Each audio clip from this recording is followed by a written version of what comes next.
Assalamualaikum warahmatullahi ta'ala wabarakatuh.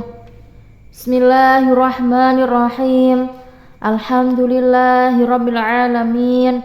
Assalatu wassalamu ala asrafil anbiya'i wal mursalin Sayyidina wa maulana Muhammadin wa ala alihi wa sahbihi wa sallim.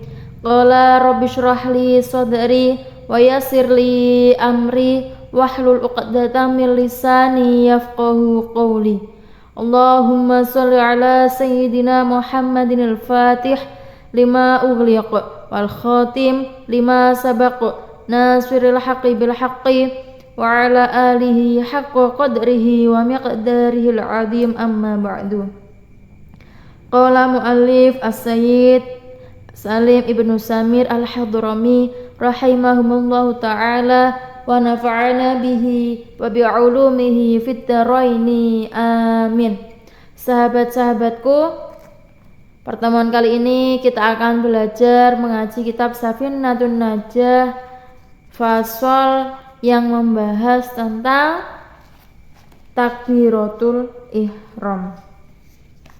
Bismillahirrahmanirrahim. Faslun syurutu takbiratil ihrami sittata asyara an taqa'a halatal qiyami fil fardi wa an takuna bil arabiyati wa an takuna bil lafzil jalalati wa bil lafzi akbaru wa tartibu bainal lafdhaini wa alla yamudda hamzatal jalalati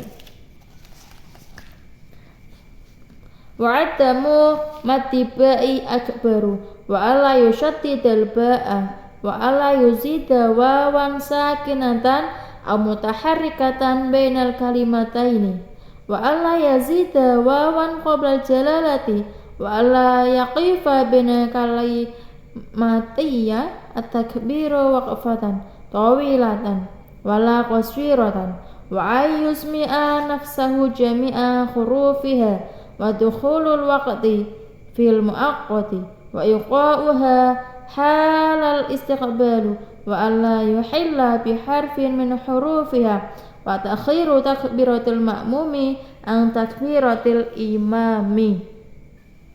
Bismillahirrahmanirrahim. Faslun syurutul takbiratil ihrami, adapun syarat-syarat takbiratul ihram. Sittata asyara ialah 16. Antaqa'a halatal qiyami, dibaca halata keadaan al-qiyami berdiri, fil fardi dalam sholat fardu, wa antakuna dan harus ada takbiratul ihram bil arabiyati dengan bahasa Arab, wa antakuna dan harus ada takbiratul ihram bil lafzi dengan lafaz al jalalati wa bil lafzi dan dengan lafaz akbaru Watartibu dan tertib atau urut-urut baina di antara lafdo ini dua lafaz, yaitu takbir Allah dan akbar, wa alla yamudda dan tidak memanjangkan hamzata kepada hamzah al-jalalati pada lafaz jalalah, wa adamu dan tidak mati memanjangkan ba'i huruf ba akbaru pada lafaz akbaru, wa alla yushaddida dan tidak mentasydidkan al-ba'a kepada ba, wa ala yazida dan tidak menambah wawan kepada wawu sakinatan yang mati, amutaharrikatan atau yang berharokat, bainal kalimata ini di antara dua kalimat, wa alla yazida dan tidak menambah wawan kepada wawu qoblal jalalati sebelum lafaz jalalah, wa alla yaqifa dan tidak berhenti bainal kalimat tayi di antara dua kalimat takbir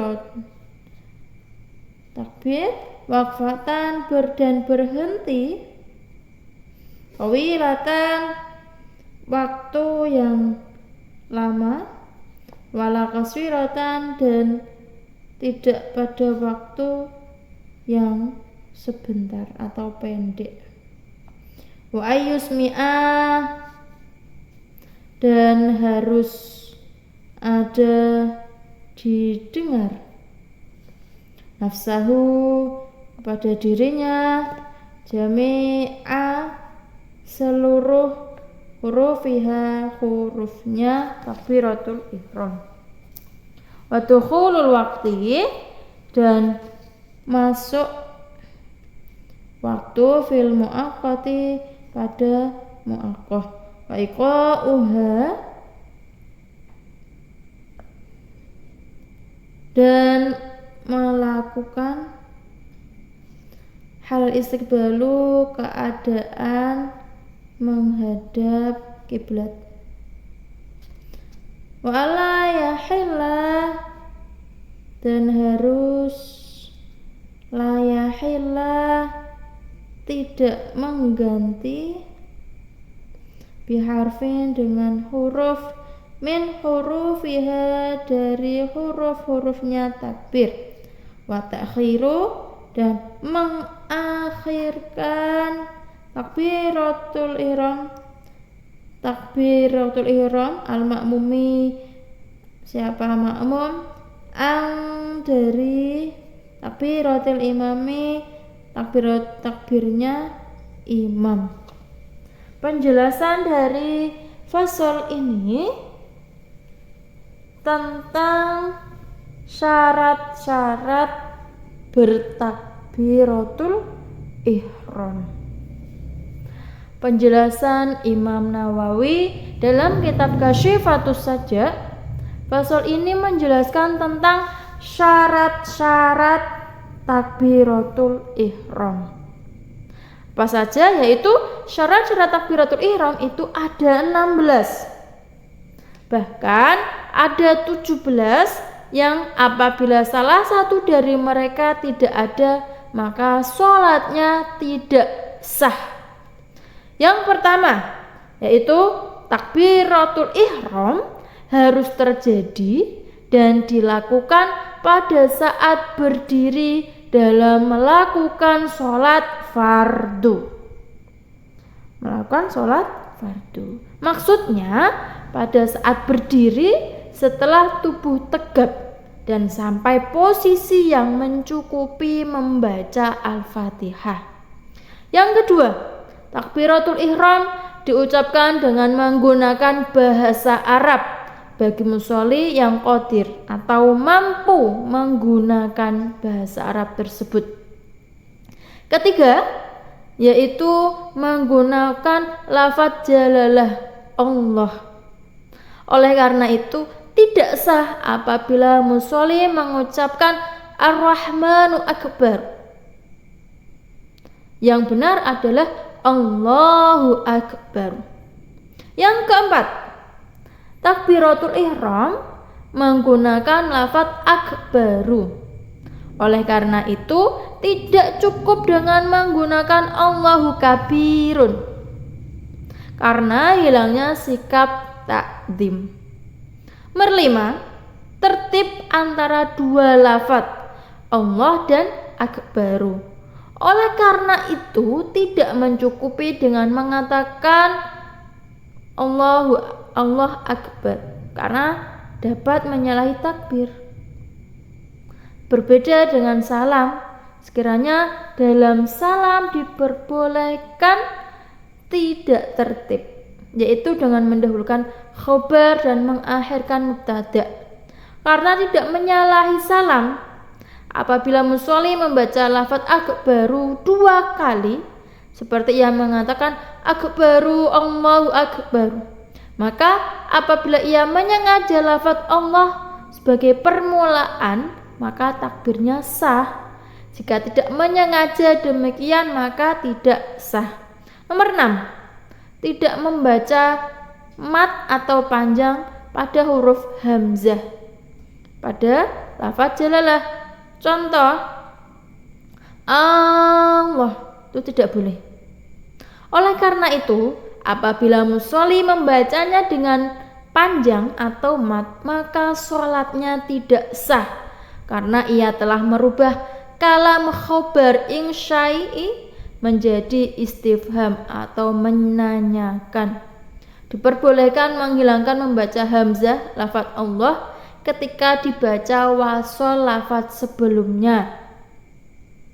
Contoh Imam Allahu akbaru atau makmum Allahu akbaru, namun dihukumi hilaf aula. Berbeda dengan hamzah lafaz akbaru, maka huruf hamzah darinya tidak diperbolehkan dihilangkan saat membacanya ketika diwasolkan dan lafaz sebelumnya, karena hamzahnya adalah hamzah qata'. Nomor 7, tidak membaca mat huruf ba lafaz akbaru. Contoh apabila musolli mengatakan Allahu akbaru, maka sholatnya tidak sah, baik dengan membaca fathah atau kasroh pada huruf hamzahnya, karena lafaz akbaru dengan fathah pada huruf hamzah adalah bentuk jamak dari lafaz kabirun, seperti lafaz sababun yang memiliki bentuk jamak asbabun. Ia adalah nama gendang besar yang memiliki satu sisi. Lafaz kabirun juga dijamakkan dengan bentuk ikbarun, seperti lafaz jabalun yang jamaknya jabalun. Adalah lafaz ikbarun dengan kasroh pada huruf hamzah, maka berarti salah satu nama bagi istilah head. Apabila musolli menyengaja membaca mat huruf hamzah seperti di atas, maka ia kufur. Selanjutnya, yang nomor 8, tidak mentasdidkan huruf ba. Apabila musolli mentasdidkan dengan ia mengatakan Allahu akbar, maka sholatnya tidak sah. Kemudian yang nomor 9, tidak menambahi huruf wawu yang sukun atau berharokat di antara dua lafaz takbiratul ihram. Apabila musolli menambahkannya seperti ia mengatakan Allahu akbar, maka sholatnya tidak sah. Kemudian yang nomor 10, tidak menambah huruf wawu sebelum lafaz jalalah.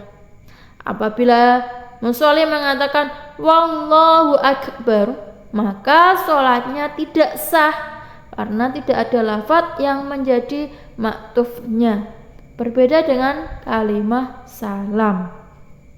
Kemudian nomor 11, tidak wakaf atau berhenti di antara dua kalimat takbir, baik wakaf lama atau sebentar, memisah antara keduanya dengan perabot takrif atau sifat yang tidak panjang, hukumnya tidak apa-apa, seperti Allahu akbar.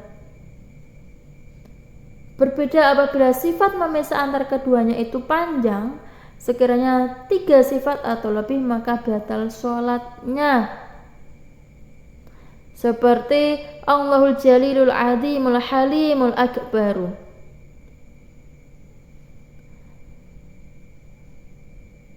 Tapi kalau hanya 1 itu tidak apa-apa. Contoh Allahul Jalilul Akbaru. Kemudian apabila pemisah antara keduanya adalah dhamir atau nida, maka sholatnya juga tidak sah, seperti Allahu huwa akbar, Allahu ya Rahmanu ya Akbar. Yang dimaksud sifat yang memisah antara keduanya adalah sifat maknawiyah, bukan sifat nahwiyah atau naat. Oleh karena itu mencakup sifat seperti azun dan jalun. Mereka adalah dua sifat dari segi maknawiyah, bukan nahwiyah. Karena azun dan jalun dari perkataan kami azza wa jalla akbar, berkedudukan sebagai hal sehingga sah-sah saja. Apabila musolli berkata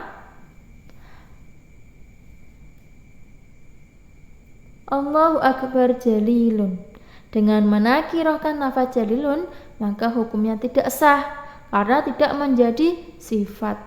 Apabila musolli berkata jalilun Allahu akbar, maka tidak apa-apa karena lafaz jalilun tidak masuk dalam sholat, karena sholat masuk diawali dari lafaz Allah.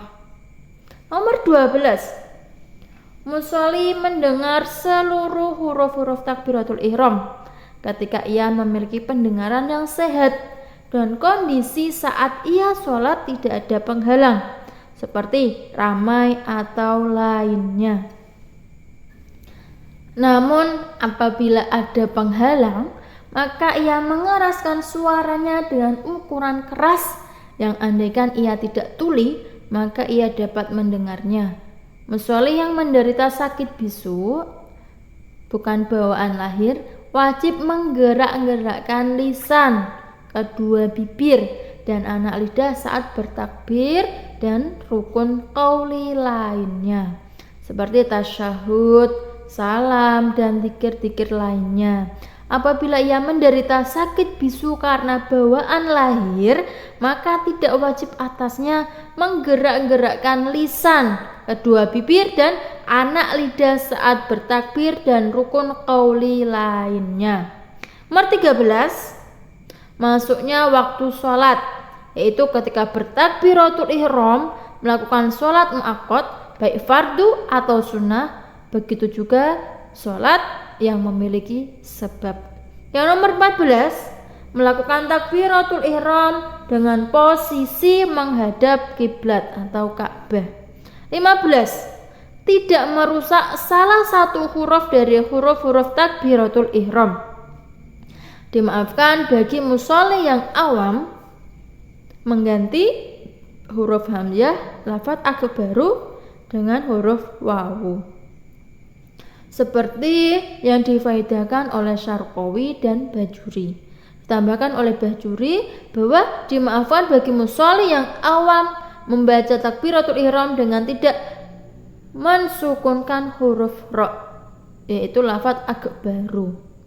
Nomor 16, mengakhirkan membaca takbiratul ihram bagi musolli yang menjadi makmum agar imam membacanya terlebih dahulu. Apabila makmum menyertakan atau berbarengan sebagian dari takbiratul ihramnya dengan takbiratul ihram imam, maka status makmumnya qudwah dan sholatnya tidak sah. Nomor 17, tidak adanya sharif atau perkara yang mengalihkan. Dengan demikian, ketika masbuk atau musolli yang tidak mendapati bacaan Fatihah bersama imam, yang mendapati imam dalam ruku mengucapkan takbir satu kali dan ia menjatuhkan takbir tersebut di posisi yang mencukupi untuk membaca Fatihah dan ia hanya menyengaja takbir tersebut sebagai takbiratul ihram, maka sholatnya sah. Berbeda apabila ia menyengaja takbir tersebut sebagai takbiratul ihram sekaligus takbir perpindahan rukun atau sebagai takbir perpindahan saja atau sebagai salah satu dari takbiratul ihram dan takbir perpindahan tetapi tidak jelas yang mana, atau memutlakkan atau ragu apakah disengaja sebagai takbiratul ihram atau tidak, maka sholatnya tidak sah. Jika seorang mubaligh atau musolli yang menyuarakan keras bacaan takbir di belakang imam, sholat menyengaja takbirnya untuk iklam atau memberitahu saja, atau memutlakan, maka sholatnya tidak sah. Tapi apabila ia menyengaja takbiratul ihram sekaligus iklam, maka tidak apa-apa. Itulah tadi penjelasan tentang syarat takbiratul ihram. Semoga bermanfaat. Al-Faqir ilallah mengucapkan mohon maaf sebanyak-banyaknya apabila banyak kesalahan, karena kesalahan adalah murni dari saya sendiri dan kesempurnaan hanyalah milik Allah semata. Ihdinas siratal mustaqim. Assalamualaikum warahmatullahi taala wabarakatuh.